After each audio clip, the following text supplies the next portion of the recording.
Entrepreneur's Apex Performance Measure, Return on Equity. In this video that's dedicated to improving your company performance, I'll be reviewing Return on Equity. Return on Equity is your company's Apex Performance Measure because it's the only one that measures the 3D performance of your company's operating, investing, and finance activities. Understanding return on equity is fundamental to managing your company's high leverage points and your development of high leverage performance policies.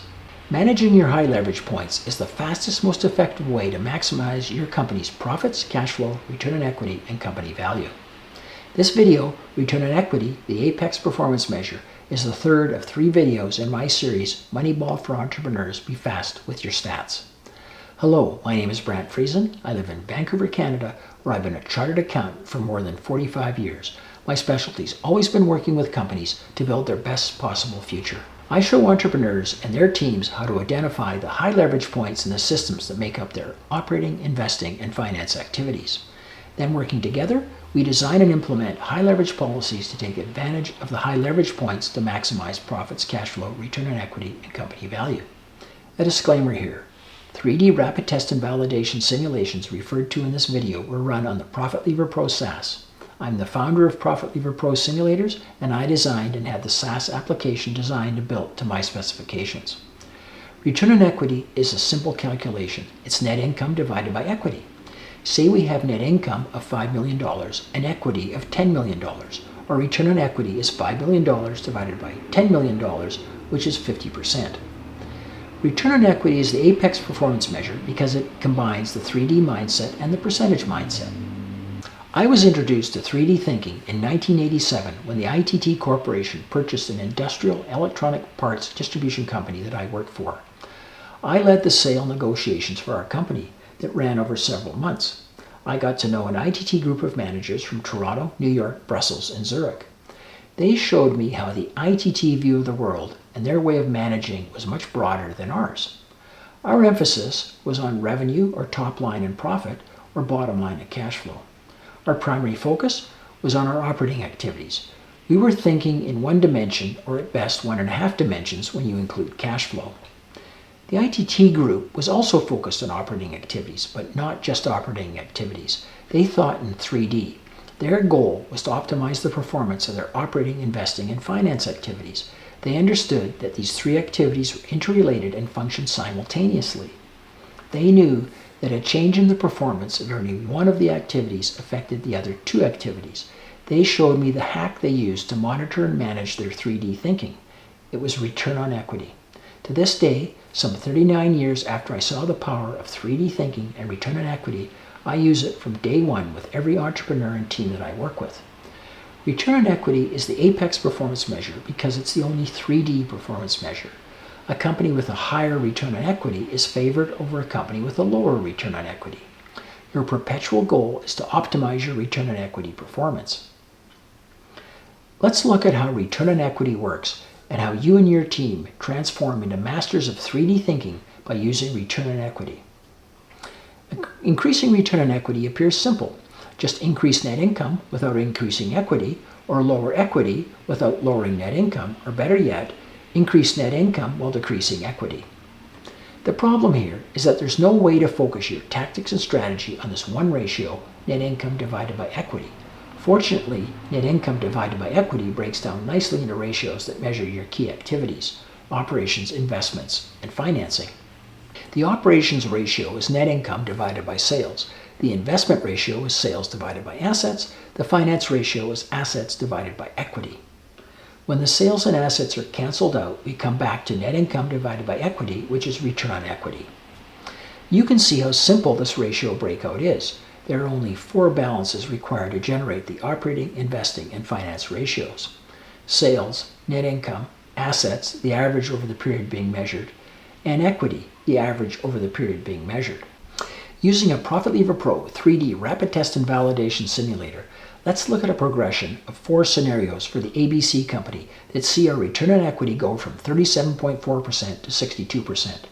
The return on equity improves as we progress through each scenario, but you'll notice that the leverage or spin rates of all 3 ratios doesn't necessarily improve as we progress from one scenario to another. In some cases, the spin rate of a ratio actually decreases, while the spin rate improves for the other two ratios. Here's the progression of the 4 simulations that we'll run.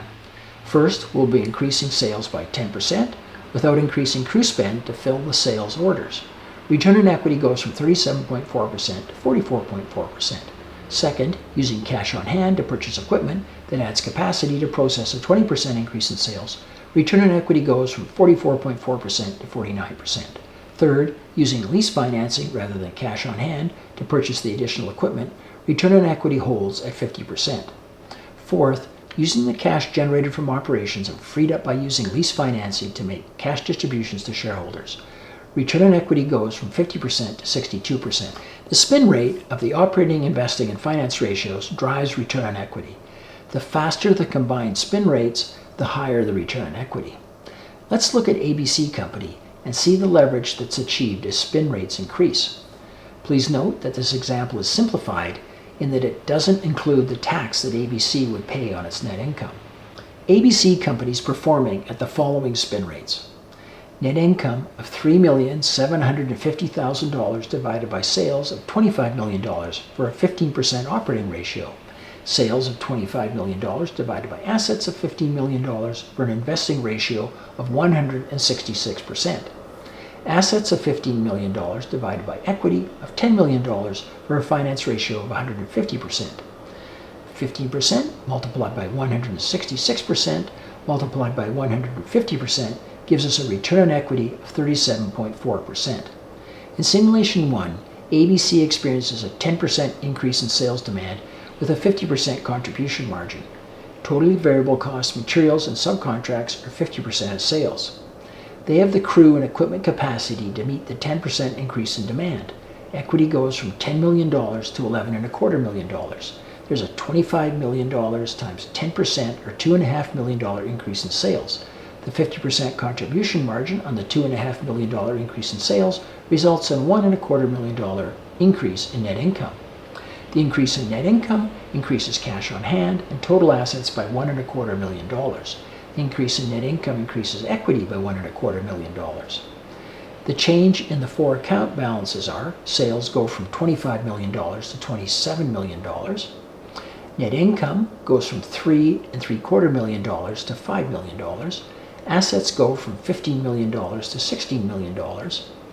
The new operating, investing, and finance ratios are: net income of $5 million divided by sales of $27.5 million for an 18% operating ratio. Sales of $27.5 million divided by assets of $16.25 million for an investing ratio of 169%.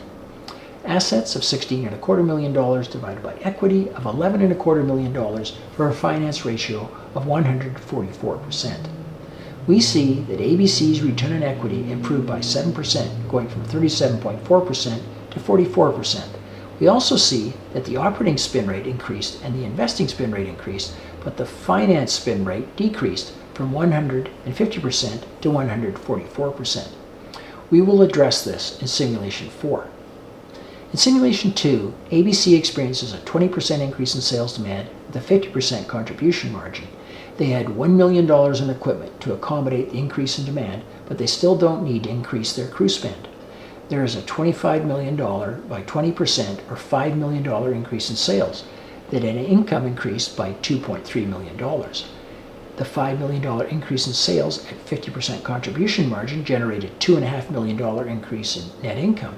Then the depreciation of $200,000 on the new equipment was deducted, bringing the net income to $2.3 million. Note, the operations generated $2.5 million in cash because the depreciation of $200,000 on the new equipment is a non-cash item. Total assets increased by $2.3 million. The $2.5 million in cash generated from operations increased total assets, but the depreciation of $200,000 of new equipment purchases reduced total assets by $200,000. The equity increased by $2.3 million with the addition of the net income of $2.3 million. We see that ABC's return on equity improved by 5.6%, going from 44.4% to 49%. The new operating, investing, and finance ratios are: net income of $6,050,000 divided by sales of $30 million for a 22% operating ratio. Sales of $30 million divided by assets of $17.5 million for an investing ratio of 171%.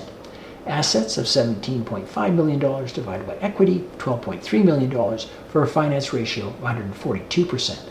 We also see that the operating spin rate increased and the investing spin rate increased, but the finance spin rate decreased from 144% to 142%.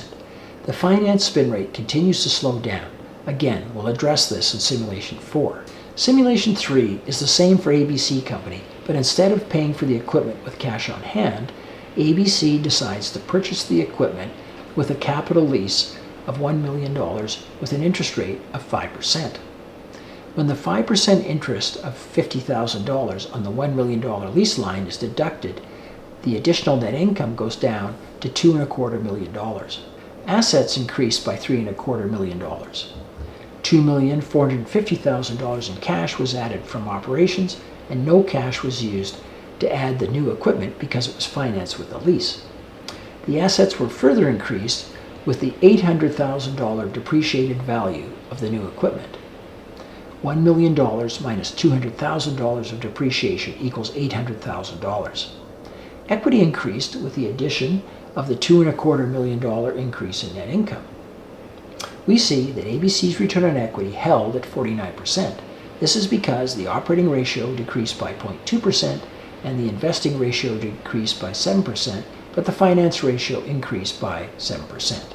The new operating, investing, and finance ratios are net income of $6 million divided by sales of $30 million for a 20% operating ratio, a decrease of 0.2% from Simulation 2. Sales of $30 million divided by assets of $18.25 million for an investing ratio of 164%, a decrease of 7% from Simulation 2.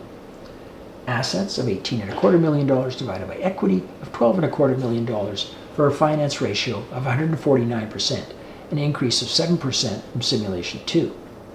Simulation 4 is the same as the one above, except that it includes a cash distribution to shareholders of $2 million. This brings the total assets down by $2 million to $16.25 million and total equity down to $10.25 million. The new operations, investing, and finance ratios are net income of $6 million divided by sales of $30 million for a 20% operating ratio. Sales of $30 million divided by assets of $16.25 million for an investing ratio of 185%. Assets of $17.25 million divided by equity of $10.25 million for a finance ratio of 168%. We see that ABC's return on equity improved by 13%, going from 49% to 62%. These scenarios show how return on equity improves as the leverage or spin rates of each of the return on equity components increases. We saw the positive effect of increasing sales without having to increase crew spend to fill the sales orders. Then we saw the positive effect on operations of using cash on hand to purchase equipment that was used to meet the demand from a further increase in sales. After that, we saw how using equipment leases to purchase the equipment freed up cash and how distributing the cash to shareholders further increased return on equity. These scenarios show how leverage can be created in each of the operating, investing, and finance activities. This concludes our review of return on equity, the apex performance measure, the third and final video in our series Moneyball for Entrepreneurs. Be fast with your stats. To like this video and subscribe to my Brant Friesen YouTube channel, click the links below. Also, I look forward to reading and responding to your comments. Feel free to let me know which topics are benefiting you and your teams and other topics that you would like me to cover in upcoming videos. Click on this link for access to Brant Friesen courses and free resources, or to work with me, or book a demo of the Profit Lever Pro Simulator and links to more Brant Friesen videos for entrepreneurs.